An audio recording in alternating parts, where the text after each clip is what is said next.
Pipila ka mga batanon sa Barangay Matina Crossing, Davao City ang nagrambol atol sa pagtungtong sa bag-ong tuig. Ang rambol nakuhaan og video. Mga ginikanan og kabanay sa mga nalambigit nga batanon nagkalalis pa diyang miresponde ang kapulisan. Atong ibalik si Argel, relator.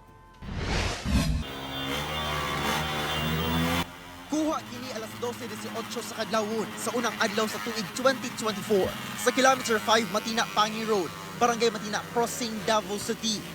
Makita ang kadaghan sa mga batanon nga nag-atbang sa highway gikan sa Purok 2 ug Purok 3. Dunay mga sakyanang ginaharang pa alang sa ilang pagkasa sa viral dance challenge. Alas 12:26, makitang gibigyan sa likod kining usa ka batanon. Taod-taod pa, miulbo na ang komosyon, dihang nagbinigyanay na ang mga kauban ng batanon. Dunay mga hamtong nga nagpatunga aron maundang ang rambol. Apan sa pikas banda, dunay na say batanon nga gibigyan, hinungdan nga miulbo na sab ang rambol. Lakip sa nasamdan sa rambol, ang 15 anyos nga si alias Troy. Sumala niya, gipasanginlan daw sila. Gipasanginlan, may labay bato ba niya? Kuha na ako, punggan na ako nga. Go ayaw ko, kay kauban ako ni, di man sila labay bato. Ito, lingkod ko. Giduo ko nila, gibigyan ko nila.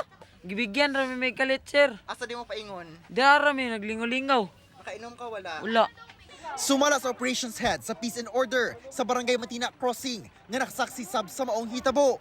Unang nang labay og bato ang batanon gikan sa Purok 2 nga mitugpa sa mga batanon sa Purok 3. Sa pikas nga side is nagsayo-sayaw kay New Year lagi.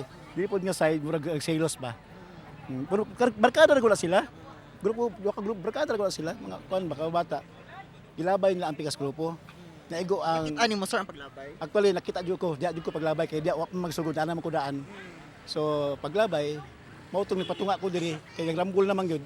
Sa pagresponde sa kapulisan aron imbitahon sa police station ang mga batanong nalambigit sa rambol. Nagkalalis pa ang mga ginikanan ug kabanay sa mga batanon. Ay, dili, wala kay Ambil. Wala kami Ambil. Tanawa yung style ninyo. Tanawa yung style ninyo. Dili, wala kay lapot niya. Wala ka kakita sa hitabo. O pira lang. Ilanan mga idara, dili na mapungan, oy. Gipungkan na sila.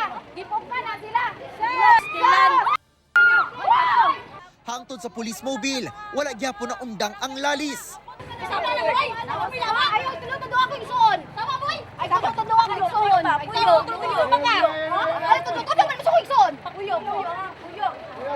Nadakpa na sa kapulisan ang lalaking na ilhang unang nanumbag sa minor de edad.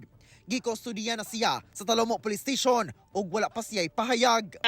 Ang kaso nga atong bangon na sir is physical injuries in relation to Republic Act 7610 which is child abuse.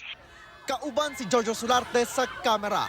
Ako si Argel, relator para sa One Mindanao.